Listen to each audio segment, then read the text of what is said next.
A gente vai ver uma questão agora que traz um texto de Machado de Assis, a mais fina ironia. E como eu sei que você é expert em redação, eu não posso deixar de perguntar.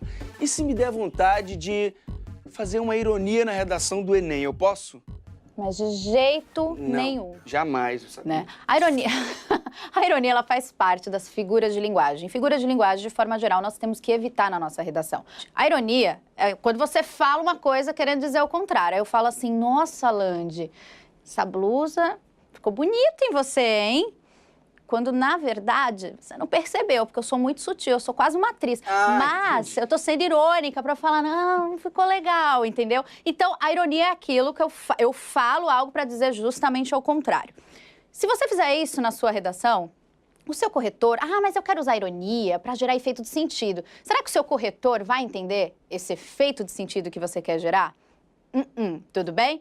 Por isso que na redação, especificamente, nós temos que sempre utilizar uma linguagem que eu chamo de linguagem denotativa. Olha que palavra bonita. O que é denotativa? Eu ia perguntar exatamente isso. Eu te respondo. Denotativa é o sentido do dicionário. O dicionário, ele vale para o Brasil inteiro. Então, se eu utilizar uma palavra com o sentido que está lá, eu não corro o risco do meu corretor achar que eu quis dizer uma coisa e disse outra. Não. Por quê? A ironia, como as outras figuras de linguagem, elas fazem parte de um sentido que nós chamamos de conotativo. O que é sentido conotativo? Sentido figurado. Então, você pode usar, por exemplo, lá nas suas redes sociais, você pode usar num blog, mas não em uma redação. Mas na literatura, principalmente, posso usar? Na literatura pode, nós temos a liberdade poética. Então vamos para a questão? Bora lá. Professor Diogo, é com você. Vamos agora fazer mais uma questão da prova de 2014 do Enem, Caderno Azul, ok? Questão número 109. Temos aqui, ó, um texto do grande Machado de Assis, um fragmento do clássico Memórias Póstumas de Brás Cubas, em que nós temos a narração por meio do famoso defunto autor Brás Cubas. Vamos à leitura. Talvez pareça excessivo o escrúpulo do Cotrim, a quem não souber que ele possuía um caráter ferozmente honrado. Eu mesmo fui injusto com ele durante os anos que se seguiram ao inventário de meu pai. Reconheço que era um modelo, arguíam-no de avareza e cuido que tinham razão. Mas a avareza é apenas a exageração de uma virtude, e as virtudes devem ser como os orçamentos. Melhor é o saldo que o déficit. Como era muito seco de maneiras, tinha inimigos que chegavam a acusá-lo de bárbaro. O único fato alegado neste particular era o de mandar, com frequência, escravos ao calabouço, donde eles desciam a escorrer sangue. Mas, além de que, ele só mandava os perversos e os fujões. Ocorre que, tendo longamente contrabandeado em escravos, habituara-se, de certo modo, ao trato um pouco mais duro que esse gênero de negócio requeria, e não se pode honestamente atribuir à índole original de um homem o que é puro efeito de relações sociais. A prova de que o Cotrim tinha sentimentos pios encontrava-se no seu amor aos filhos e na dor que padeceu quando morreu Sara, dali a alguns meses. Prova irrefutável, acho eu, e não única. Era tesoureiro de uma confraria e irmão de várias irmandades, e até irmão remido de uma destas, o que não se coaduna muito com a reputação da avareza. Verdade é que o benefício não caíra no chão. A irmandade, de que ele fora juiz, mandara-lhe tirar o retrato a óleo. Vamos ao enunciado agora, que diz o seguinte: obra que inaugura o realismo na literatura brasileira, Memórias Póstumas de Brás Cubas, publicada no ano de 1881, condensa uma expressividade que caracterizaria o estilo machadiano, a ironia. Galera, Machado tem caído muito no Enem, e quase sempre, quando Machado cai, a ironia é o foco, né? O discurso irônico do Machado é o mais importante a ser trabalhado ali, ok? Voltando à questão. Descrevendo a moral de seu cunhado, Cotrim, o narrador personagem Brás Cubas refina a percepção irônica ao... Gente, se o enunciado está dizendo que é um refinamento dessa percepção irônica, o enunciado está querendo dizer aqui que há um trabalho muito sutil dessa figurinha de linguagem chamada ironia, como era bem comum na literatura machadiana, ok? Vamos lá então. Onde é que eu encontro esse refinamento irônico? Letra A.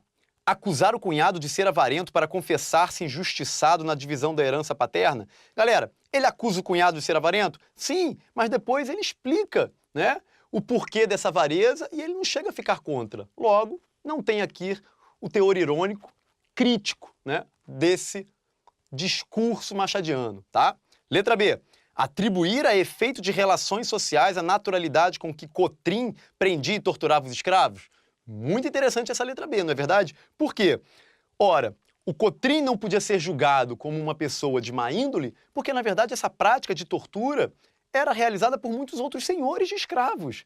Ah, então é normal, né? Torturar, eu posso torturar também. Não posso ser considerado uma pessoa ruim por causa disso. Ora, aqui eu percebo a sutileza da ironia machadiana.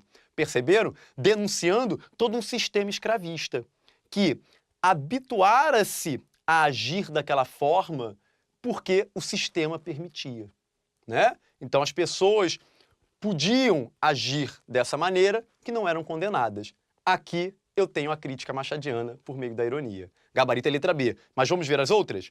Letra C. Considerar os sentimentos pios demonstrados pelo personagem quando da perda da filha Sara? O que viriam a ser sentimentos pios? Sentimentos misericordiosos? Sim, eu encontro aqui, né? Ele considera, tá? E nessa consideração desses sentimentos do personagem pela perda da filha, não tem um teor irônico, né? Ele acha, né, interessante essa demonstração de afeto, né, diante da perda. Letra D. Menosprezar Cotrim por ser tesoureiro de uma confraria e membro remido de várias irmandades? Gente, não há esse menosprezo, ok? E muito menos o teor irônico. E a letra E. Insinuar que o cunhado era um homem vaidoso e egocêntrico, contemplado com um retrato a óleo? Gente, não existe essa insinuação, muito menos um teor irônico. Por quê? Quem, né, manda fazer o retrato a óleo é a Irmandade. Agora, se o Cotrim tivesse mandado pintar o seu próprio retrato, era uma outra coisa. Mas não foi ele que pediu, né? Foi a Irmandade que encomendou, né, a obra. Então, não há ironia aqui, não há crítica. O Gabarito, volta a falar, é letra B de bola. Beleza, galerinha? Espero que vocês tenham curtido e continuem nos acompanhando. Muito obrigado, professor. Eu estava estudando e vi que Machado de Assis inaugura o realismo. Em que momento a gente estuda isso? Normalmente o realismo é estudado lá no 2º ano do ensino médio. E se eu quiser aprender mais sobre os movimentos literários e como eles influenciam a língua portuguesa? Aliás, eu trouxe aqui, ó, esse livro, que ele chama Dialogia na Literatura Portuguesa e tem também Dialogia na Literatura Brasileira. Ele é de uma professora chamada Lília Lopondo. Ela é uma especialista em literatura, ela dá aula em grandes universidades. Por que a gente pode utilizar tanto para estudar literatura, quanto para estudar, por exemplo, para redação ou gramática, né? Primeiro, como que a gente adquire vocabulário para escrever bem? Lendo. Então, tá aqui uma boa leitura, certo?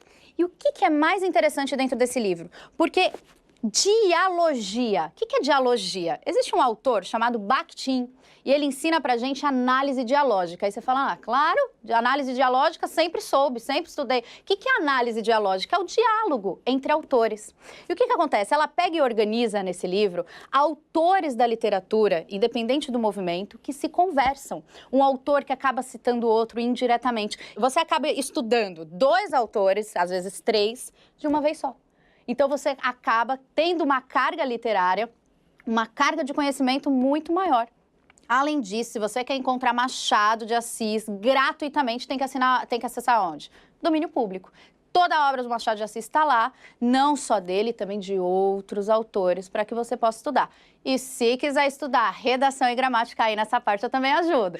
Entra lá no meu YouTube, que é Redação e Gramática Zica.